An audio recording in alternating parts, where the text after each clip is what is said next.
Bienvenue dans cette exploration fascinante des mystères cachés de la croisade des Albigeois. Au cœur du sud-ouest de la France, dans une région baignée de soleil et riche d'une histoire tumultueuse, nous allons remonter le cours du temps pour explorer une période sombre et sanglante du Moyen-Âge. Préparez-vous à découvrir des secrets que l'histoire a longtemps gardés sous silence. Des récits de foi, de courage, de trahison et de persécution qui ont marqué à jamais le paysage et l'âme de cette région.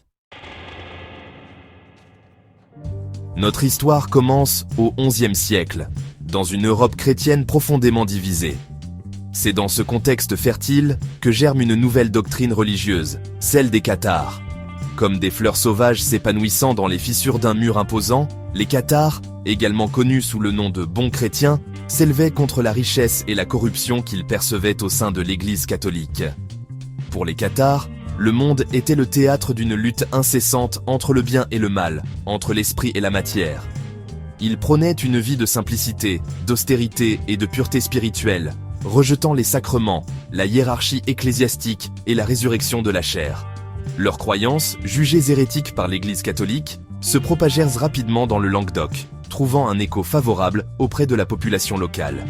Leur communauté, prospère et tolérante, attirèrent des artisans, des marchands et même des nobles, faisant du Languedoc un véritable foyer de dissidence religieuse. La région, connue pour sa culture raffinée et son esprit d'indépendance, devint un refuge pour les cathares, leur offrant un terreau fertile pour la propagation de leurs idées. Mais cette période de relative tranquillité ne durera pas. L'Église catholique, alarmée par l'ampleur du mouvement cathare, décide d'agir avec la plus grande fermeté, déclenchant une croisade sans merci contre ceux qu'elle considérait comme des hérétiques. L'année 1213 marque un tournant tragique dans l'histoire des cathares. La bataille de Muret, qui oppose les forces croisées du nord de la France aux armées du comte de Toulouse, allié des cathares, se solde par une défaite cuisante pour le sud. Sur les plaines arides de Muret, le choc est brutal. La cavalerie lourde des croisés, menée d'une main de fer par Simon de Montfort, décime les rangs des troupes méridionales. La défaite est totale, marquant le début d'une répression sanglante qui s'abattra sur le Languedoc pendant des décennies. La bataille de Muret scelle le destin des cathares et de leur culture. Le rêve d'une société tolérante et spirituelle s'effondre dans un bain de sang, laissant derrière lui un héritage de douleur et de résistance. Figure controversée de la croisade des Albigeois, Simon de Montfort incarne la brutalité et la ferveur religieuse qui ont marqué cette période sombre. Animé d'une foi inébranlable et d'une ambition dévorante, il se révèle être un chef militaire impitoyable, menant ses troupes à la victoire avec une efficacité redoutable. Sa cruauté envers les populations civiles, accusées de complicité avec les cathares, restera gravée dans les mémoires. Sous son commandement, des villes entières sont mises à sac. Des milliers d'hommes, de femmes et d'enfants sont massacrés au nom de la foi. La terreur devient un outil de domination, brisant toute résistance et assurant la mainmise de l'Église sur le Languedoc. Chapter 4. Les forteresses cathares. Les sentinelles du ciel. Perchés au sommet de pitons rocheux imprenables, les châteaux cathares dominent le paysage du Languedoc, témoins silencieux d'une époque révolue.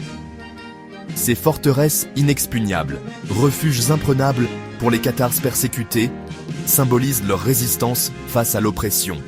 Derrière leurs murailles épaisses, ils trouvaient refuge et protection, défiant l'autorité de l'Église et du roi de France. Montségur, Peyrepertuse, Quéribus, autant de noms qui résonnent encore aujourd'hui comme des hymnes à la liberté et à la résistance. Ces forteresses, imprenables pendant des années, finiront par tomber les unes après les autres, victimes de sièges interminables et de la traîtrise.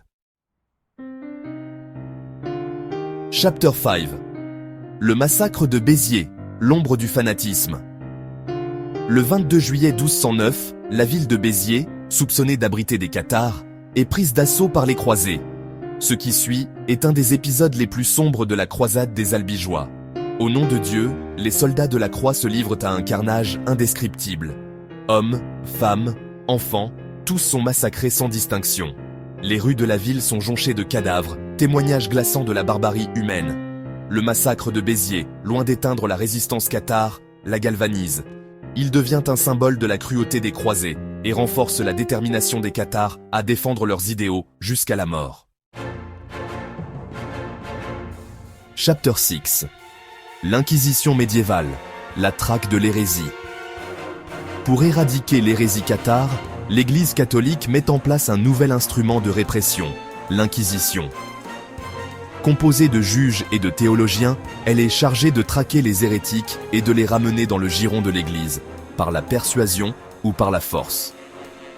L'Inquisition instaure un climat de suspicion et de délation. Nul n'est à l'abri d'une dénonciation, d'un interrogatoire musclé, voire de la torture. Les cachots de l'Inquisition deviennent le théâtre de souffrances indicibles, où la foi est mise à l'épreuve de la douleur. Bien que son action soit souvent brutale et injuste, l'Inquisition parvient à affaiblir durablement le mouvement cathare. La peur s'installe dans les cœurs, poussant les derniers cathares à se cacher ou à fuir vers des terres plus clémentes. Chapitre 7. Les manuscrits cachés. Les secrets perdus des cathares. Malgré la persécution, les cathares ont laissé derrière eux une trace de leur passage, des fragments de savoir et de croyances consignés dans des manuscrits secrets. Ces textes, jalousement conservés par les initiés, offrent un aperçu précieux sur la doctrine et le mode de vie des cathares.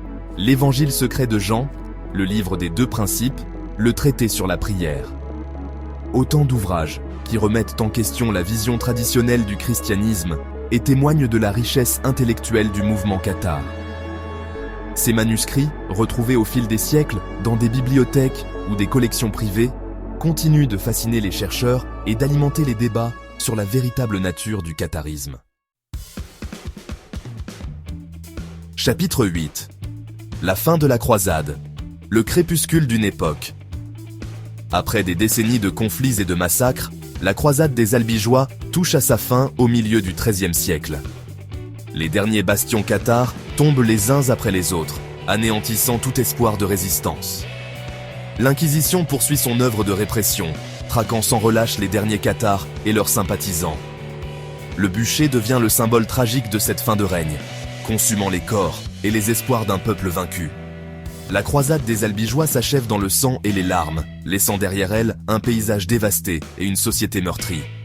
Le Languedoc, autrefois terre de prospérité et de tolérance, porte encore aujourd'hui les cicatrices de cette période sombre.